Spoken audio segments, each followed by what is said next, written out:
My earliest memories always seem to start in the same place, the cramped kitchen, when I was 8 years old, watching Mom cry over bills scattered across the yellow countertop. The fluorescent light flickered above, casting a harsh glow on the past due stamps, while Dad's muddy boots tracked dirt across the floor. He had just returned from another failed job interview, still smelling of cheap coffee. "We'll figure it out, Murray," he would say, his voice heavy with resignation. On the floor, my 5-year-old brother Tom played with his worn-out toys, completely unaware of the stress weighing on all of us. That was 20 years ago. Now, at 28, I sometimes wish I could go back to being that innocent little girl who didn't know what those red stamps meant. My name is Sarah Mitchell, and this is the story of how I lost everything while trying to give my family the life I thought they deserved. The turning point came when I was 16. Dad's back injury forced him to leave construction work for good, and Mom's part-time job at the diner barely covered our grocery bills. I'll never forget walking into the principal's office to request a schedule change so I could work afternoons at Miller's hardware store. Mrs. Peterson looked at me with pity that made my stomach twist. "Sarah, you're one of our brightest students. Are you sure about this?" I was sure. School was easy for me. I could keep my grades up even with less time in class. Tommy, entering middle school, needed clothes, school supplies, and asthma medication that our insurance barely covered. Someone had to step up, and it wasn't going to be my little brother. "He's sensitive," Mom would say whenever I complained about Tommy skipping chores or wasting money on art supplies. "He has a creative soul, we need to nurture that." By 18, I was working 2 jobs and taking online college courses, days at the hardware store, nights waitressing, and studying whenever I could. My parents were proud when I got promoted to assistant manager, but their pride didn't stop the constant requests for more money. "Tommy needs new art supplies," Mom would say. "He has so much potential." One summer evening, after a double shift, I came home to find Tommy lounging on our new couch, one I'd helped buy, surrounded by expensive sketching pencils and a leather-bound sketchbook. "Hey, sis," he grinned, holding up his latest drawing. "What do you think? My teacher says I could really make it big someday." His drawing was good, as usual, but I couldn't take my eyes off the price tag still attached to the sketchbook, $75, nearly a full day's wage for me. "Mom," I called out, trying to stay calm, "can we talk about the art supplies?" She appeared in the doorway, wiping her hands on her apron. Even at 45, she still looked beautiful, though the lines of worry around her eyes told a different story. "Isn't it wonderful?" she gushed. "His teacher says he could even get a scholarship." "Mom, we agreed on a budget," I said, frustration creeping in. "You don't believe in your brother's dreams?" Her voice took on that guilt-laden edge. "He needs proper materials to develop his talent. You want him to succeed, don't you?" And just like that, I gave in. I always did. That night, sitting at my tiny desk surrounded by overdue bills and spreadsheets, I made a decision. I'd take out a loan to buy the house for my parents. My credit was solid, and it would give them some financial relief. After all, I was already paying most of the mortgage. They accepted with tears of gratitude. Tommy called me the best sister ever. The paperwork was signed, and at 23, I became the owner of our family home. Looking back, I should have noticed the warning signs, the way Mom started grabbing the mail before I could, the hushed conversations that stopped when I entered the room, Tommy's endless supply of new art materials despite our tight budget. But I was too focused on holding us together to see the cracks forming beneath me. The storm brewing on the horizon was about to destroy everything I'd worked so hard to build. The first sign that something was wrong came on a crisp autumn morning. I was at work, arranging the new power tool display at Miller's, when my phone buzzed with a message from our neighbor, Mrs. Rodriguez. "Sarah, honey, is everything okay? There are people outside your house with clipboards. They're taking pictures." My stomach dropped. Inspections? I hadn't scheduled anything. I called home, but no one answered. That wasn't right. Mom should have been home watching soap operas, and Dad rarely left the house except for doctor appointments.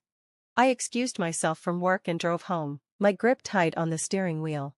When I pulled into the driveway, an unfamiliar SUV was parked next to a sleek black Mercedes. A woman in a sharp blazer stood on the porch, measuring it with a tape. "Excuse me," I called out, trying to hide my panic. "Can I help you?" She turned, clipboard in hand, her smile professional. "You must be Sarah," she said. "Your parents mentioned you. I'm Linda Matthews from Prestige Realty. This property has incredible potential. With a few updates, it could sell above market value. Her words hit me like a punch. Sell my house? There's been a mistake, I said firmly. This house isn't for sale. Linda's smile faltered. I'm sorry, but Mr. and Mrs. Mitchell signed a listing agreement this morning. Your brother Tommy was here too, charming young man, very talented artist. They mentioned you'd be moving out soon. I didn't wait for her to finish. Heart racing, I unlocked the front door and called out for my parents. The house was eerily quiet, but it wasn't just the silence that unnerved me. Things were missing. Family photos were gone. The antique vase from my grandmother wasn't by the window. The kitchen drawers hung half open. My phone buzzed. Tommy's name appeared on the screen. Hey, sis, he said cheerfully. I guess you met Linda. Mom and Dad are at my new studio. You've got to see it, it's amazing. Studio? My voice tightened. What studio, Tommy? What's going on? He chuckled, carefree, as always. You're going to love it. Remember that art competition I entered? A gallery owner saw my work and offered me space in his building. A real professional setup. Sarah, Mom and Dad helped with the deposit. His words hit me like a punch. Helped with the deposit? With what money, Tommy? There was a pause. Then his tone became cautious. Well, Mom said you're doing great at the hardware store, and the house is worth so much more now. I didn't let him finish. Where's Mom? Put her on the phone. There were muffled voices, then Mom's overly sweet tone. Sarah, sweetie, we were going to tell you tonight over dinner. It's just such an incredible opportunity for Tommy. The gallery owner believes Tommy has real potential. We just need to invest some money to get him started, especially since the housing market is so strong right now. The house is in my name, I cut in, my voice trembling. You can't sell it.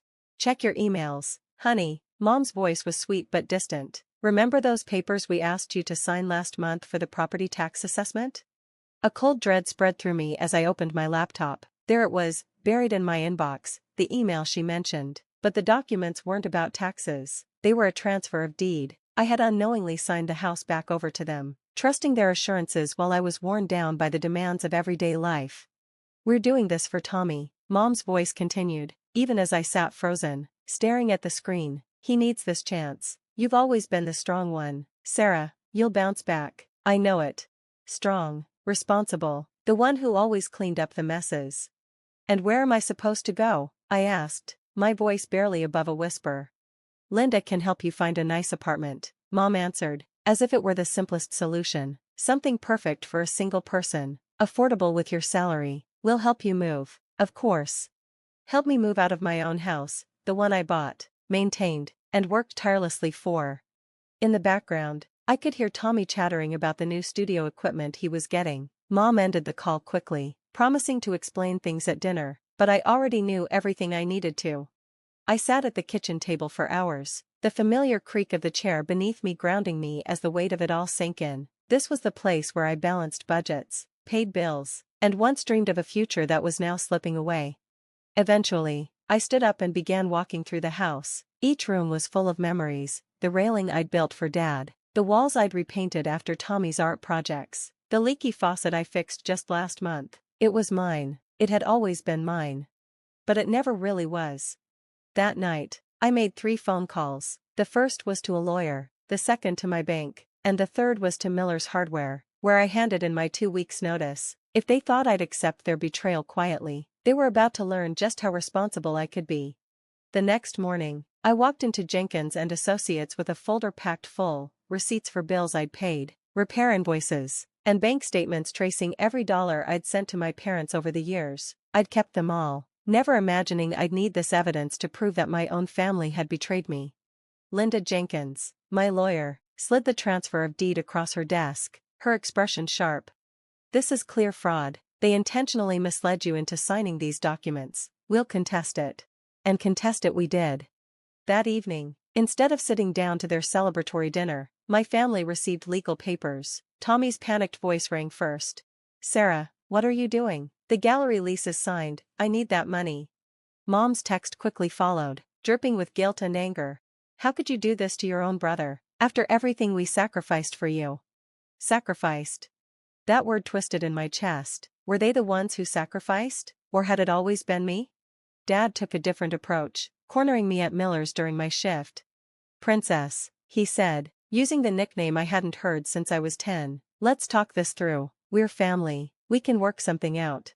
I looked at him, really looked at him, my father, who once seemed larger than life, the man who taught me to ride a bike, always smelled of motor oil and safety. Now, he stood before me, trying to justify how they had taken everything I'd worked for.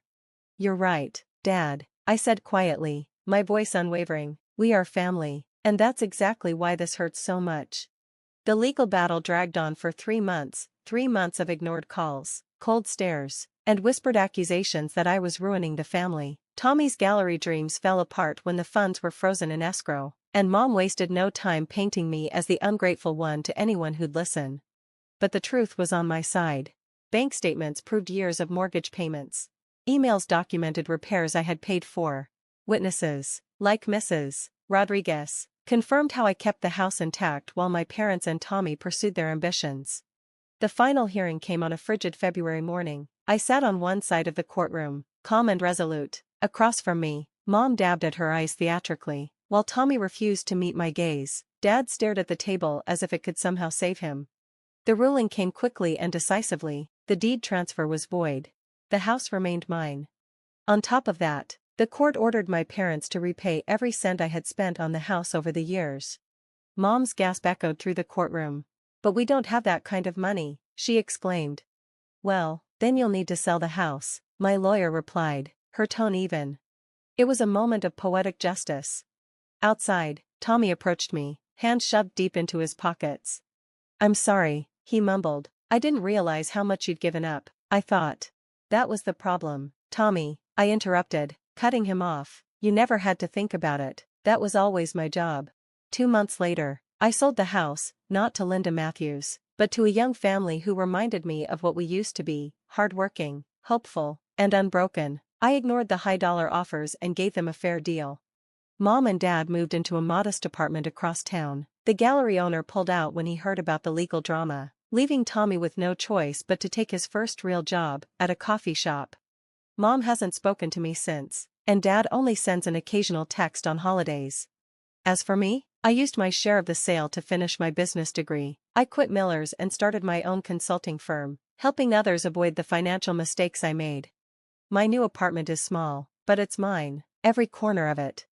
Last week, I ran into Mrs. Rodriguez at the store. She gave me one of her signature hugs and asked if I regretted fighting my family. "No," I replied, surprising myself. "I just regret waiting so long." She smiled knowingly. "You were always the umbrella, Sarah, shielding them from the storm while you got soaked. It's good to see you finally stepping out of the rain." She was right. I had spent my whole life being their umbrella. Now, I was learning to dance in the rain. Yesterday, I received a letter from Tommy. Inside was an old sketch of me standing at the kitchen counter, calculator in hand, surrounded by bills. Underneath, he wrote, "I'm sorry I took your shelter. Someday, I hope you'll help me learn how to build my own." Maybe someday, I will, but for now, I'm focused on building something else. A life where love doesn't mean losing myself. A life where responsibility doesn't mean sacrifice. A life that, for the first time, feels completely, unapologetically mine. Thanks for watching, and I'll see you again in the next video. Stay stunned.